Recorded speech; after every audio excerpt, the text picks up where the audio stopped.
Hi, I'm Allie Martina.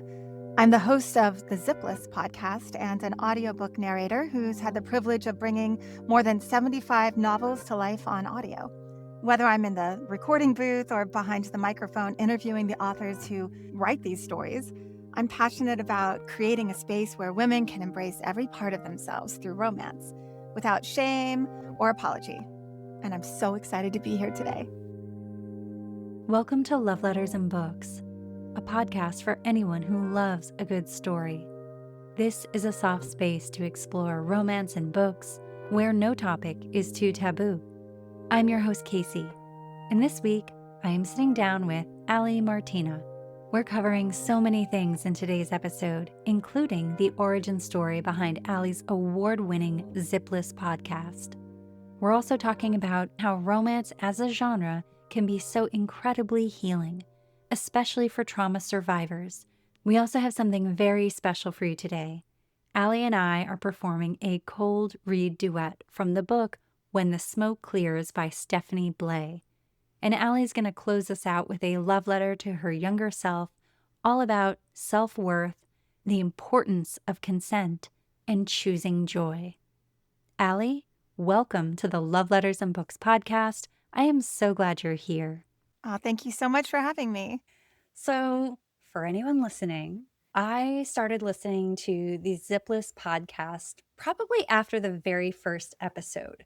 There were so many things about your podcast that stood out to me. First, it was the branding. You really caught my eye. And then it was the word zipless, because I had an association with that with a book I read when I was probably in my 20s.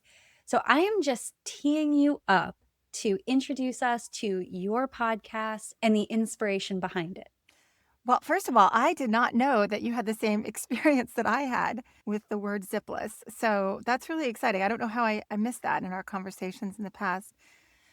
So zipless came about for a couple different reasons. I'm a narrator, and I basically started narrating romance during COVID. And during that time, I just felt such an awakening and such a sort of just an eye-opening experience, realizing that these romance books weren't frivolous. They were really engaging, and they started opening my eyes up to the fact that, women are whole human beings and that it's okay to have desires and to speak about them. And they don't have to be, wrapped up neatly with a bow. They can be anything. So as I was reading, as I was narrating, I started opening up to the idea that there's something that all women have in common, and that's that we have desire, and also that many of us kind of suppress it and don't talk about it. We don't.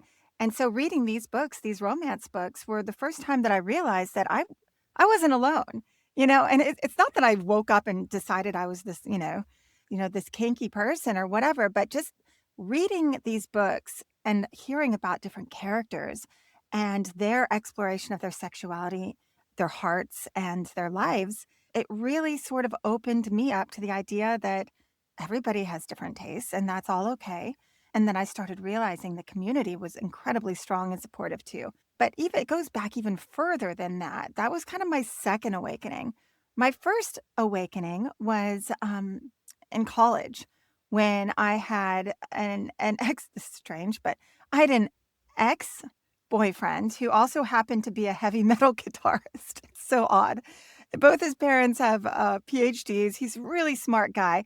And he was a feminist. And he's like, oh, this book I'm reading is so good. It's from the 1970s, but you got to check it out. So he gave me this book, and it was called Fear of Flying by Jong. And in it, I started reading it, and I was like, wow, she's using these words that I always thought were super taboo and ugly, and she's using them in a way that felt empowering. And she was it was the first book I ever read where a woman was exploring her own desires and also her own loneliness. She was lonely and she wanted more from life. And sexuality wasn't talked about something that was, I don't know, embarrassing, or they didn't sugarcoat it or walk around it. She dove right in. And it was a little shocking, even, in the 90s, but it also was just it opened up this door for me, and I started reading just Gloria Steinem, and I started digging into everything I could about women's experiences in the world, but particularly about sexuality. And for me, that book really opened it up to, sexual stuff, that's not something that I should feel ashamed of as a young woman. That's just part of being a human being. And so that was very eye-opening to me. In the book, in Fear of Flying, she talks about something called the zipless fuck. And this character, Isadora Wing, she's not really happy in her relationship, and she's kind of yearning for this thing in her mind called the zipless fuck, where just clothes just fall off you, and you're in the throes of passion, and there's no strings. Just this kind of almost reckless, way of experiencing her sexuality, and it seemed very appealing to her. So she kind of goes out on this journey for herself and her own sexuality. It ends up, I won't give you any spoilers, but it ends up not being quite what she thinks. And I think that's a really important thing to remember, is that sexuality it's not something that's external. It's part of who we are. But that's also, in my opinion, also something that's really sacred. So you can have desire, you can have that want, that yearning, that exploration. But because it's part of ourselves too, as women, it's also something that's kind of sacred. So, I think the zipless fuck is not quite what she thinks it's gonna be, but she learns so much along the way, and so did I as a reader. I was so lucky when my series producer and I started talking about the show. She read the book, and that was her first time reading the book. And she said, "Wow, I feel like this needs to be called Zipless." And we can't use zipless. That is a real second wave feminist zipless fuck that most people know about that. So we felt like we couldn't use it, but we wrote to her attorney, and she said yes. So it was amazing having I love that. yeah, my childhood, or not childhood, but my sort Yeah. of college-aged, icon said yes, and she supported it. I think that she's a real supporter of anything that is going to be bringing women's rights, women's issues to the forefront. Oh, that is incredible. And I really appreciate you going deep and sharing that with us because I know for me, I had the association and the similar experience in college in the Yeah. 90s, which is like terrifying to say out loud that Oh, I that was know, the time I frame. know. But we Yeah. look great. We feel great. Okay, so I had that association as well, reading it at that time. And it's funny because something just came up for me while you were speaking, and I was thinking of other formative books that I was reading around that time from teenage years on that kind of brought this topic up and challenged some of the thoughts I had about my body, Mhm. sexuality, society, just the different roles that are put on us. And I'm kind of giggling to myself. The book that just broke my mind open, I was probably a teenager, and it was I'm with the Band by Pamela DeBar. And Oh. I love her. So, for anyone listening, Pamela DeBar, and she owns the term. She's the original groupie. Oh, So, wow. Almost Famous was basically her story. Thanks, Cameron Wow. Crowe. That was her story. And if you read I'm with the Band, which I think you should read, I actually think you would Yeah, really love it. It's her yeah, memoir. And it's this amazing time in her life where she's exploring her role, her sexuality, her identity, right, the boundaries in society, how people perceive her, and what she's actually getting out of it. right. And I loved it. So, anyway, I was Yeah, thinking I'm gonna about check those it two, out. right? Those two books, though, on the other ends of the spectrum, because I also remember reading Erica Zhang's novel and feeling like this is the book I needed. I Yeah, needed someone to explore this in a way where all of my power, decision making, autonomy, desire was not handed over to some guy. Like, right. I wanted to be rooted in that. I really feel like we're giving a lecture right now. And I I'm know. like, I'm I hope we so haven't into it. lost your listeners. No, no, we wouldn't trust me. No, not the people who listen to this podcast. I'm like so into it. And I love that it took both of us, like, in parallel paths where we're entering the romance genre and really wanting to explore these stories, to speak to the people who are writing these and really kind of get at, what is the message? What is going on? And like, what are the feelings you're bringing up in people? So I say that to say, we're not looking at this from this completely academic standpoint. We're talking Yeah. about it as like, I love that this is accessible, that people are reading, that they're having self discovery, that they're exploring their emotions, their responses, different Yeah. ways to navigate things, and what they want. So Yeah. I I love think your that podcast. And that's why thank I you wanted to so start with much. this because I Thank love you. that you're in this space. Yeah. Well, I think what was really important to me in developing it is that it comes from a place of curiosity and not lecturing.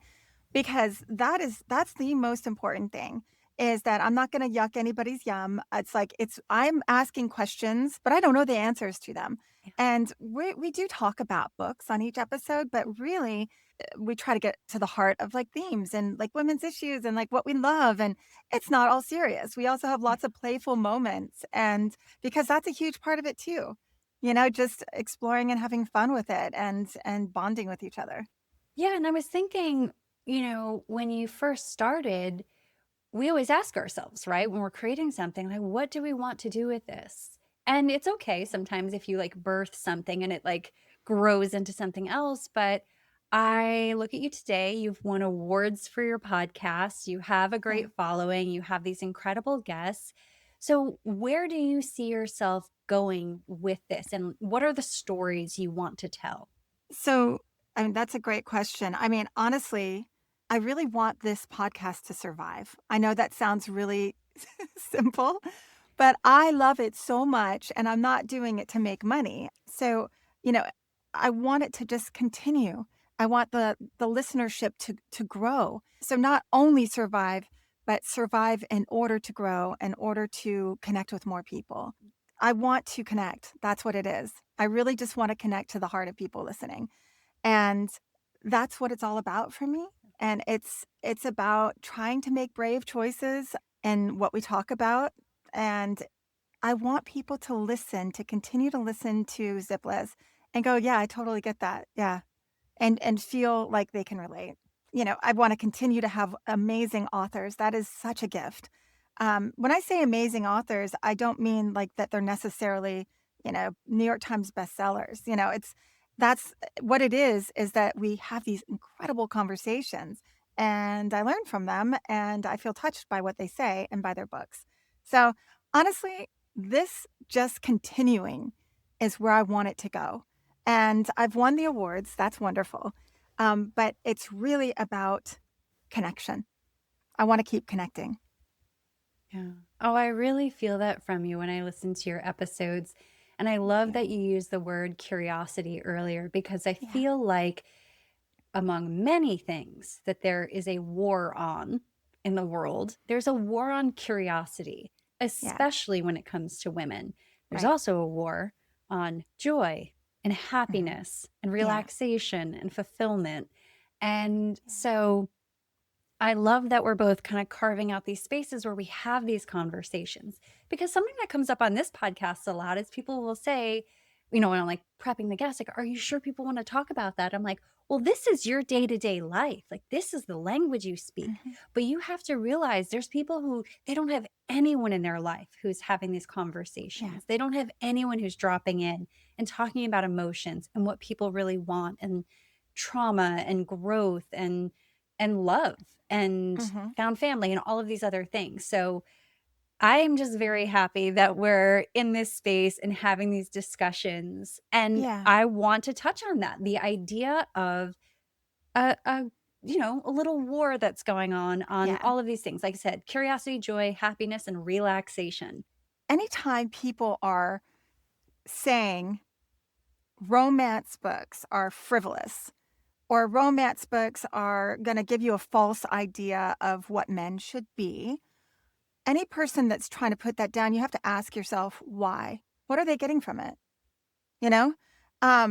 It's just because I'll tell you that it's not the people that are enjoying them, that are feeling that escape, that are connecting with the characters, that are going through the journey with them. Those aren't the people who are saying it. So what do they want from that? And I think that's an important question to ask yourself. What do they want? I can tell you that I think that a lot of times people are like, "We don't want women to think that men are these Prince Charmings and all of that, or that men have to be a certain way." or even that men have to have this toxic masculinity, like that's what's sexy, that's what's cool. But, what I would say to that is that most of the books that I'm reading display, I mean, no, romance book goes all over the spectrum, but most of the books I'm reading, the men have a journey where they grow too. And, they typically do give the woman what they're needing in bed. They're supporting them. They're either lifting them up or they're by their side. And why aren't those things that we should be striving for in our real lives? You can't tell me that those men don't exist, because they do. They do. So, you know, you want us to shoot for the floor or shoot for the stars, right? Oh, Yeah. I love that. No, I mean, it's taking a position where you only find your power in being reductive Yeah. of other people's experiences and desires. And if you are Right. telling me that it is ridiculous to think that men can go on an emotional journey, they can grow, they can be supportive, they can be loving and satisfy all Right. sorts of like, if you tell me that that's wild, I mean, I think that that's the bigger problem, because to me I do that's too. not yeah, it's not like that out of touch. And I also feel like anytime someone feels that need to be reductive or highly opinionated about something that they're not well versed on, I feel like that's a red flag. I Because, agree. Yeah. right, I like totally agree. Like, I how would many never books have you read? Like, yeah, really? Well, that's what I'd like to ask no, them. I mean, the other yeah, thing is that I don't want to get on my soapbox here, but why is it okay that like horror movies and like these things with explicit violence are totally acceptable? Like you can totally. go to the movie theater and watch that, but sexuality, no, absolutely not. You know what I'm saying? It Oh, but doesn't it's make very sense. specific. So let's put a pin Okay. there, because it's Okay. very specific. It's sexuality where women enjoy themselves, because Right. there is no war on sexual violence, because that Right. is all over the media. And it's like that's Yeah. my soapbox where I Yeah. and I talk about it on this podcast all the time. Like no one talks about the soundtracks and the fast-paced editing and like how they add all that oomph to that, right? The Right. violence part of it, but sexually rewarding experiences, emotionally rewarding relationships. That's silly. That's the problem. So I love that we're Yeah. having these conversations, because it's so obvious when you take one step back and you look at it. Also, I like how you mentioned, I don't yuck anyone else's yum. And it's like, Yeah. why are we policing what people Right. read and enjoy? Like, don't be Yeah. weird, Yes, like just exactly. don't be weird. Come on. I mean, Everyone likes everything. exactly. I mean, as a narrator too, I mean, every time, when I'm reading a book, there might be an explicit scene and it may have something in there that's not something that I would do in my own life or whatever, but I read it and I honor the words and I honor the fact that there's somebody out there that really does enjoy that. And so and that's great. And that's the other thing. It's like there's so many different things. It's like sexuality is different for every single person, and it's very unique and special to each person. And let people be who they are in a consensual relationship. That's okay. You know? Let people be who they are is a really important takeaway from all of this. And I Yeah. feel like it's important when you're talking about the genre in general.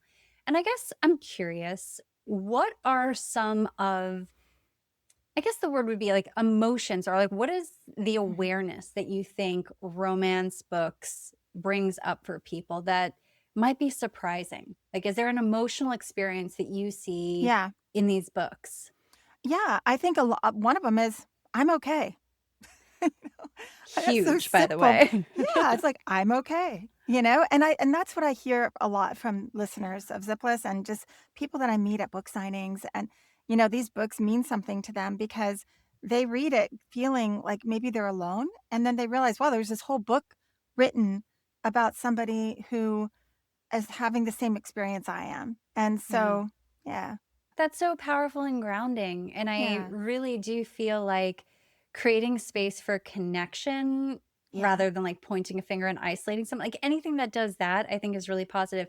yeah, And I'm going to also point out, because I've seen a lot of chatter about this online, yeah, they are stories. It is fiction. yeah, And we are allowed to be creative yeah, and dive into worlds that we Yeah. would like to visit and not live. I had Kay Webster on the podcast, and she told me about, she's like, I write very wild things. And guess what? I Yes, don't want to live in my books. I want to visit them. And I think, exactly. right, like that's a really important thing to keep It in is mind. super important because Yeah. that I think that's another misconception is that, like, this is no, it's not gonna make people do these things in real life most of the time. Like, you read it and it's a safe place to explore fantasies or explore experiences. Mhm. So Gideon Frost, I'm gonna mention him because he said something that I think was so smart once, I mean, a few times. But, he's but he said, he actually he lots of times drops these little truth bombs, but he was saying these books are like roller coaster rides, They're thrilling, but then you're gonna get off at the end. It's a Mhm. ride. If somebody was doing that in a car that you were in, it would be a completely different experience. It'd be terrifying. But Yeah. you're gonna close that last page. And so Yeah. it's a book. Yeah. And I Yeah. think that there's something very healing about the genre in general. And one of the reasons why survivors of whatever type of trauma tend to gravitate Yeah. towards it. And it's this thing that goes off in our brain when we are guaranteed the happy ending. Definitely. Because I think for a lot of people who've experienced negative things, whatever it is, you can be very hyper vigilant, have a negativity bias, and your brain is searching for the thing to go wrong or the negative feeling. And Yeah. it's a very human thing. So I'm not pointing finger at anyone. I am the queen of it, by the way. So I'm saying that like it's something that our brain does to Mhm. say, I'm protecting you. I am looking Yeah. for the worst case scenario, the worst emotion, the worst in another person. So I always feel when I read these stories and I go in, and some of them are a wild ride, and you think, how on earth, given this story, do we get a happily ever after? How healing it is for my brain and my Yeah. heart and my spirit and my body to go on this journey and Yeah. know that I'm constantly searching for the positive and not the negative. Even if I don't get to do that in my real life, I will tell you that has done more for me than, I mean, I don't want to say more than therapy because I used to be a therapist. I'm pro therapy, but this did a lot more for me, and having that mindset shift, which I think is really beautiful. That's something that has really, really touched me is the fact that there's a lot of listeners that have gone through experiences, maybe with religion, that where they grew up in an environment that wasn't really positive. And then they read these books, and it's like this amazing, like rebirth, you know? I probably shouldn't have used that word in this conversation, but it is like a rebirth. They find themselves and they discover themselves and they free themselves through these things sometimes. And same goes for traumatic experiences. I mean, Mm, I've talked to so many people that have had, domestic violence or toxic relationships.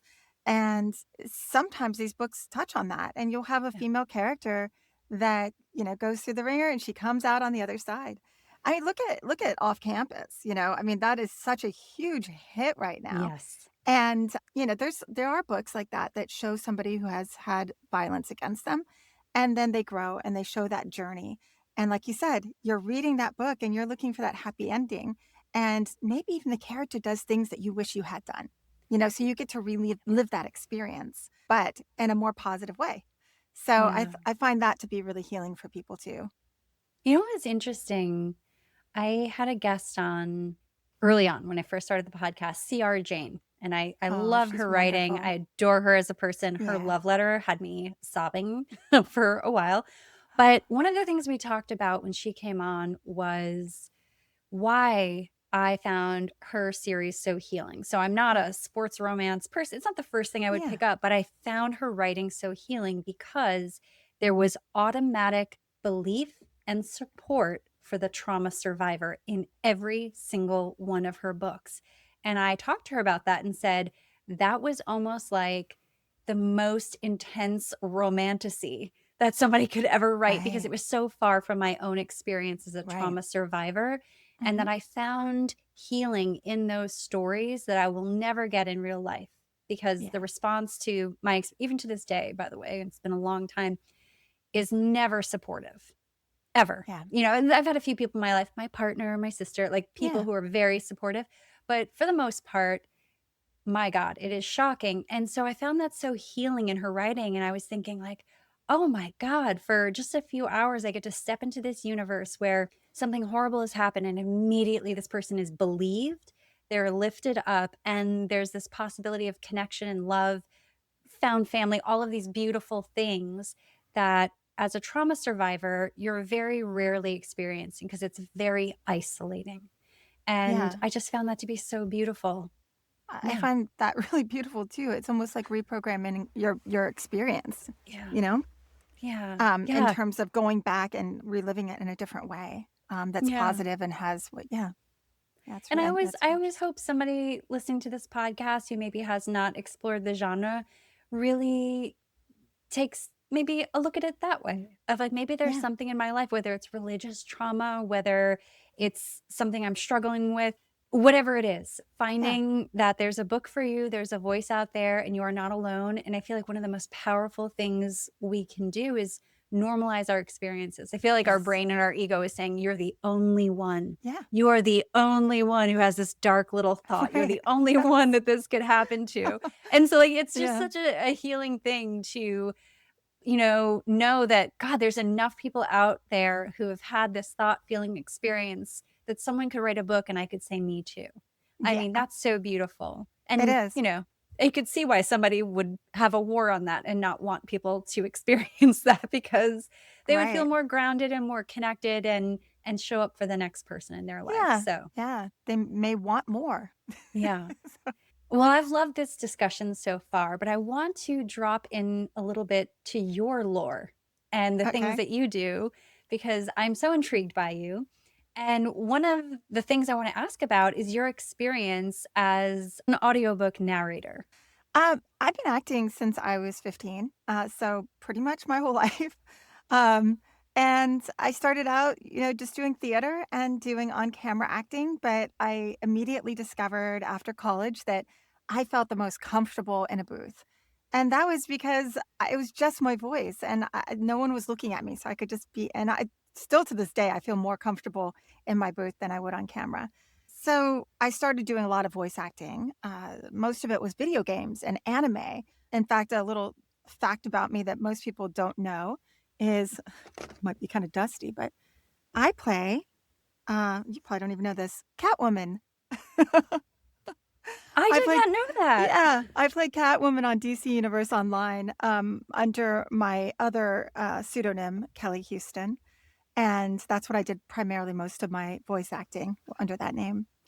Cool. And yeah, so I've done lots of stuff. I played Black Canary. I did all the stuff for DC Universe. I've done lots of commercials. And then one of my good friends, Jeffrey Kafer, who has been in the audiobook industry forever, he's probably narrated over 1,000 books, very close friend of mine. And he knew me from voice acting. And he's like, you should try audiobooks. So I decided, well, I'm going to go ahead and just give it a try. And I tried one of them and I just fell in love with it because of all of the characters. It was like really Yeah. using my theater background. I could be all these different characters in one scene. Yeah, I kind of found audiobook narration late in my career, but I've been acting for decades. Well, I do have a question because Yeah. you've had such diverse experiences and acting in different ways, right? So, is there a stigma associated with being an audiobook narrator for romance? It's interesting that you asked that because I do have to be, I don't have to be, but I choose to be careful. I live in the suburbs of Greater Austin, and I don't want people to have those judgments of me when, I've got play dates going on or I'm going to a PTA meeting or on, those kinds of things. I don't want that to be what our discussion point is, and I don't want people to make assumptions about me. So I just take that off completely. And it's not that I'm ashamed. It's more like I have to be choosy and protect myself because I'm not going to change the world. People still think that romance is kind of smutty sometimes. And, maybe it is, but I mean, some of it is. I don't really care, but it's more like I don't want to deal with that in my daily life. So I am choosy about who I tell that I'm doing romance. The irony in it is that once I sort of get the cue and I'm like, okay, I think I can share this with the person. They get so excited.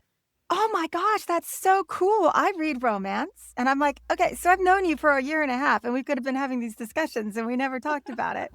It's so crazy, and then they'll be Yeah. like, "Oh, yeah, I just read this, like, Loch Ness monster shifter book," and, it's like or I'm really into mafia romance, and And you have no it's idea, right? Like, I'm like, "Wow, that's so cool," you know? Like, we have oh, this I in love that. common, so, yeah, once I usually do say it there has been one person recently even that I said, "Okay, I'm just gonna go ahead and share it," and she was like, "Oh, is that really hard, narrating pornographic scenes?" And I was like, "Damn, I chose wrong in this situation." Like, I was like, no." I'm like, "Well, first of all, it's not pornography, you know? It's not that at all." And I said, "And honestly, some of the intimate scenes are some of my favorites to read. Yeah. It's just part of the whole experience, and it allows you to get to know the characters, and because that's part of their journey oftentimes, or sometimes that's even where the humor comes in, Yeah. or that's where the intimacy shifts a lot of times." Anyway, yeah, I'm cheesy about it for sure. I think it's interesting as well because, hey, I host this podcast. I have a platform where I talk about my favorite books. And I think one of the things, I'm not shy about any of it, right? Like I've been podcasting for a Yeah, long time. Even before this, I'll talk about anything. It's just that I don't necessarily want to hold someone else's experiences and bias. right, And I think as women, sometimes there's this expectation that we are the receiver of everything. Like, if you have a thought, I should sit and listen to you. right. And it sounds shocking because I used to be a therapist. I actually don't feel that way. I'm always like, you Good. can keep your thought to yourself. I didn't do that for free. I got paid to do that in a boundaried environment. Right. I don't walk through Yeah. the world yearning to hear every thought, feeling, fear, insecurity you have around this. Like, I would love to go on that journey with you. I can make recommendations, but I don't need to kind of walk with you through your resistance because that's Right. not really of interest to me. Like, if it interests you, that's great, but I'm not here to convince you of anything. Exactly. Yeah, I mean, Right. exactly. I just don't really feel like having that conversation a Yeah. lot. But I'm happy to share, and I am open about it in a lot of Hmm. ways, and I'm absolutely proud of it. To be honest, I'm not. Yeah. It's more than feeling neutral about it. I'm proud of doing Oh, romance, yeah. and Yeah. I think within that question, there's another question, and that's how do people feel in the audiobook world about Mm. romance? And I spend most of my time in the romance community. I do other books, like I'm about to do a crime drama series under my other name soon. But I do think there's something even within the audiobook narration community that it isn't as oh gosh, what is the word? I'm lost. You have a good word for me to use?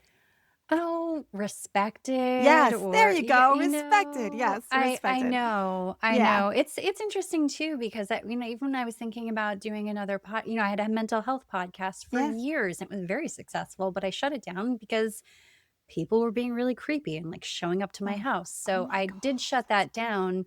Yeah, no, that was it's crazy. Let's do horrible. a whole other episode on that. But Yeah, that's and I horrible. was thinking about like what I wanted to do, and it was this very interesting intersection in my life where I was having serious health issues for the first time in my entire life. Like, I've never even Mhm. had the sniffles, right? Right, yeah. And all of a sudden, I'm going to the hospital like on a weekly basis. Everything's going wrong. I am better now. But I Good. was feeling really weak and depleted. And I actually had to be in bed a lot. Like, I couldn't Wow. do what I used to be able to do. And I was like, well, what would bring me joy? What do I Yeah. want to talk about? And when I imagine myself talking about it, I imagine myself smiling. And I was like, Yeah. love letters and books. I'm just going to Oh, talk I love about that. like the love, the joy, the connection, the happiness, the healing. And, very specifically, what did our younger selves need to hear? And like, that's what birthed this podcast because I Yeah. wanted to kind of feed and nurture that part of myself that needed to heal a little. Yeah, of And course. it has brought so much. And that is like one long run on sentence, but I'm going to finish with this and say, I had a guest on recently, Ronnie Matthews, and she said, like, this taught me so much Mhm. about emotions. It diversified my mind in ways no one could have predicted. Like, I've learned so much writing, but also reading. And I Yeah, just feel like that's the part that often gets overlooked because I think our emotional intelligence is yeah, so valuable and important. I think it's the thing that the world is yearning for, like missing a little bit.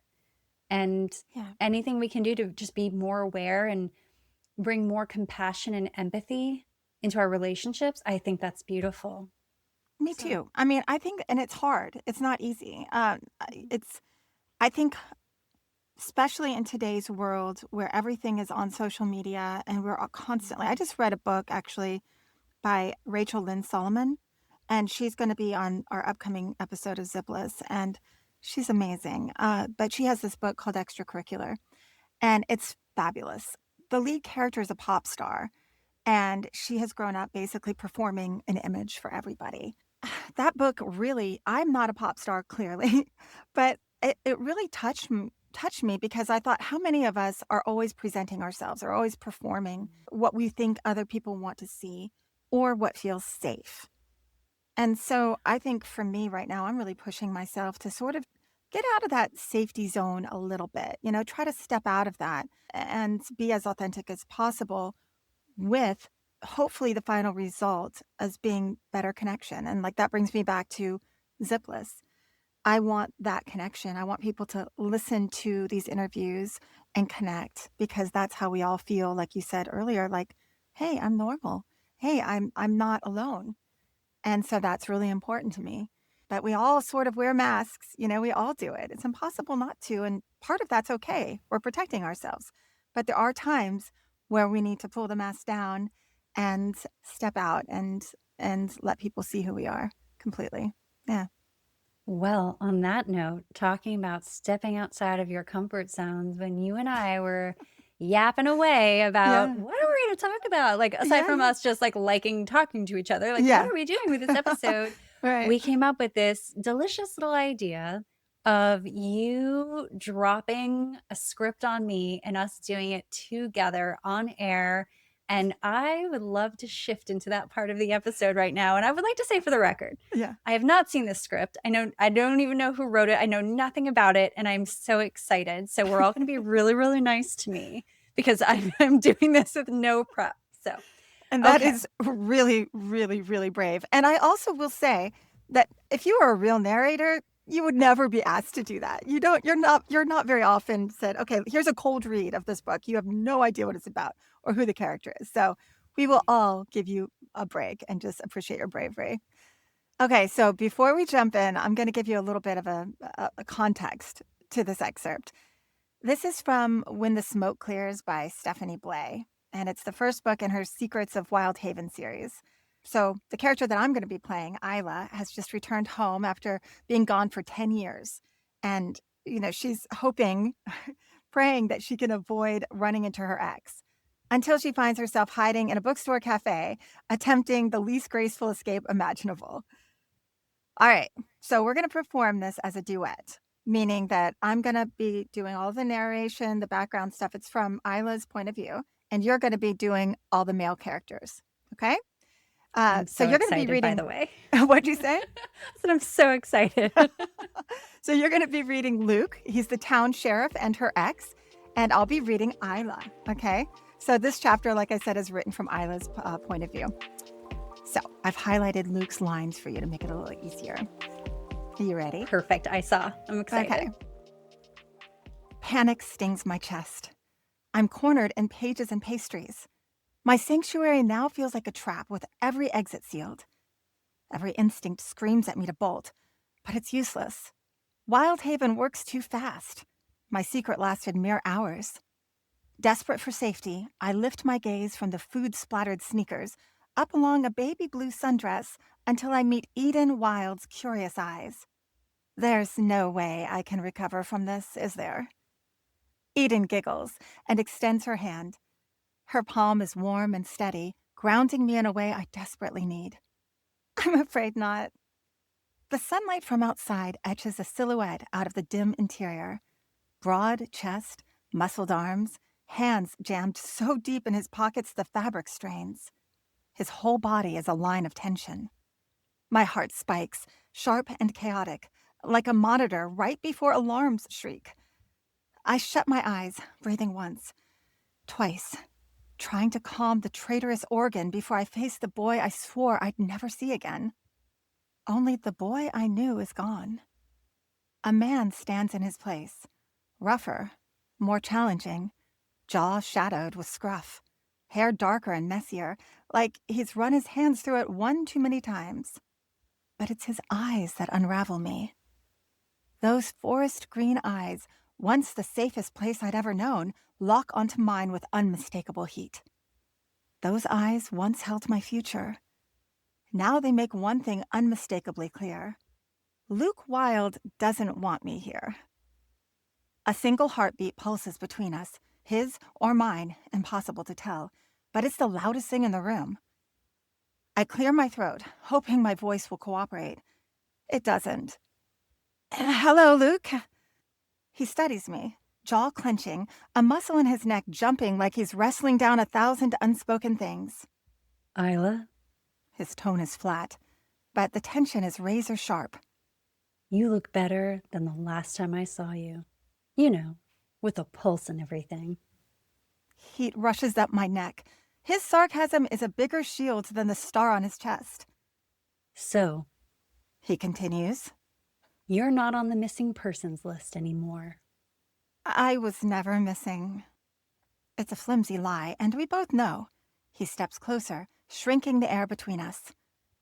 No, you were definitely missing. His voice drops a shade darker. I remember it clearly because after I carried you out of the burning house, I spent hours pacing the hospital corridors, praying you'd be okay. His breath shudders, barely, but I catch it. Then you just disappeared without a trace. The lump in my throat claws upward. Don't cry. Not here.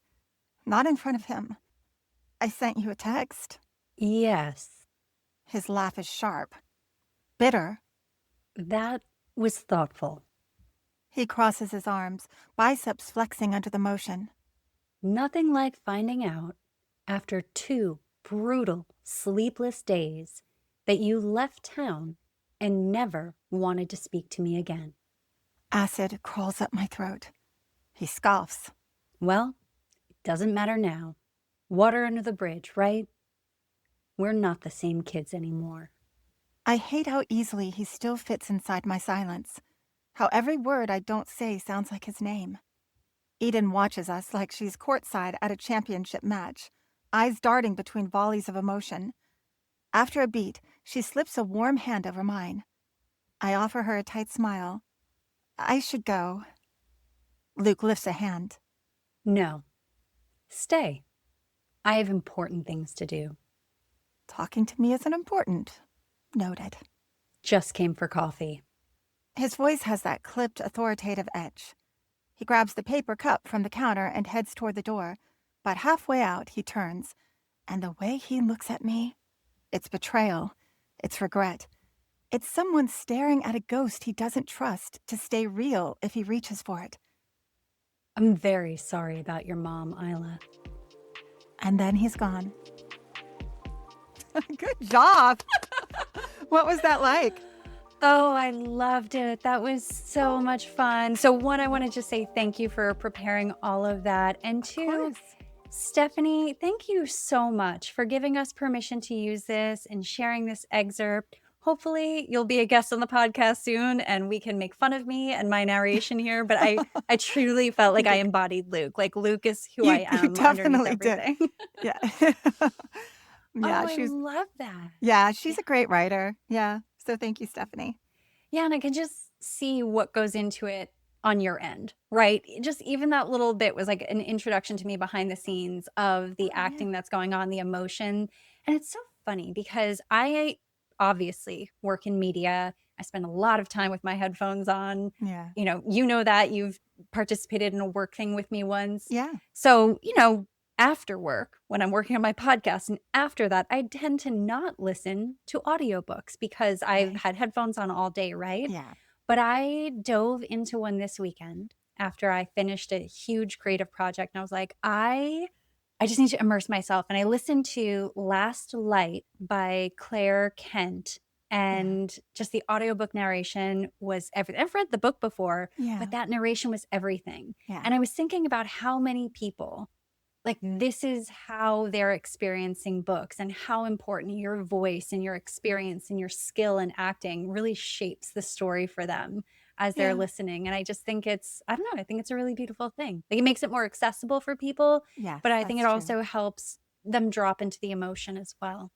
Yeah, I think so too, and there's 2 different people, like, some people really love to turn the pages, and that's their time to check out, not multitask, and just cuddle up with a good book, and that's great too, like, I think I've had the opportunity to do that recently. I usually listen.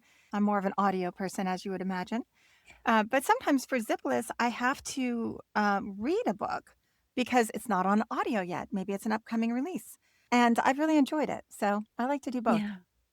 Oh, well, this has been so much fun. I really enjoyed having you here, and I love connecting the audiences because you're who I like to listen to. So I always like to share that here. Oh, thank you. And well, yeah, I'm so glad we're able to do this. And one part of this podcast is that every time I have a guest come on, I invite them to write and read a love letter either to their readers or listeners or to their younger selves. Yeah. So I would love to just turn over the episode to you for you to share your love letter with us.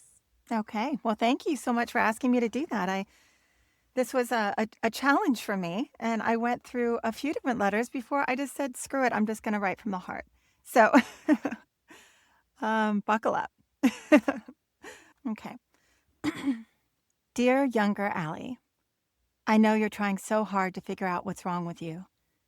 You're convinced that if someone doesn't choose you, it must mean you weren't pretty enough, funny enough, smart enough, confident enough. Somehow, not enough. I wish I could sit beside you for just 5 minutes and tell you something that will take you decades to believe. It isn't you. Not because you're perfect, not because everyone is supposed to fall in love with you. Because chemistry isn't a reward for being enough. It's just chemistry. You don't connect deeply with every person you meet. Some become lifelong friends, some stay acquaintances. Some are lovely people you'll simply never click with. You never take that as proof that you're unworthy. So stop taking someone else's lack of romantic feelings as evidence that you're unlovable. Sometimes people just don't fit. That isn't rejection. It's just information. You'll spend far too many years trying to earn love that was never yours to earn. The freedom comes the day you realize you don't have to convince someone to choose you. The right people won't need convincing. And while we're talking about love, your body is not a bargaining chip. It isn't something you use to earn affection or keep someone from leaving. Your body is your home, your sanctuary. You get to decide who enters it, when they enter, and why. Not because someone wants access, because you choose to share it. There's a huge difference. And one last thing. You think butterflies are the goal. They're not. Look for the laughter. Find the people who make you laugh until your stomach hurts. The ones who make ordinary Tuesday afternoons feel like adventures. Joy is a far better predictor of lasting love than butterflies have ever been. One day you'll stop asking, "What's wrong with me?" and start asking, "Is this relationship bringing me peace, joy, and freedom?" That question is going to change your life. Love your older self. I have chills. That was so beautiful, and Oh, thank I'm you. just so grateful that Yeah. you shared that and all of the effort that went into it, that you wrote a few different ones and settled on that and Yeah. decided to share that with us because that is really brave and it's very generous. Thank you. So, Well, it's yeah. interesting. When I was writing it, it's kind of interesting. I thought it would be the opposite. When I was writing, it felt far more vulnerable than when I was speaking it to you. And that surprised Mm. me. I thought it was going to be really difficult for me to say without crying, just because it does feel vulnerable to me. But it didn't. It felt actually really empowering. Just knowing that I turned that corner and made those realizations, even if it was later in life, you know? Yeah. Oh, well, I love that you shared that with us, and I think Thank maybe you. that's one of the takeaways, that what we imagine something will feel like, it might surprise us, and we might feel just really rooted in it. So, Yeah. Allie, thank you so much for joining us, for sharing the story behind the Zipless podcast. And for anyone listening, I will have all of Allie's information in the show notes. And I highly recommend you listen to my favorite book podcast, which is Zipless. And I hope you join us again soon. And thank you for getting me out of my comfort zone and giving me a script. I love Oh, it. you are so welcome. That was a lot of fun. Thank you so much for having me. Yeah, I really appreciate it. Thank you for listening to this episode of Love Letters and Books, a podcast for anyone who loves a good story. If you enjoyed this episode, please take a moment to follow, rate, and review this podcast on your favorite listening platform. You can find me on both Instagram and TikTok at Love Letters and Books. And if you're interested in being a guest on Love Letters and Books, suggesting your favorite author, or just want to write in an original love letter to yourself or someone else to be read on air, please send me an email at lovelettersandbookspodcast@gmail.com.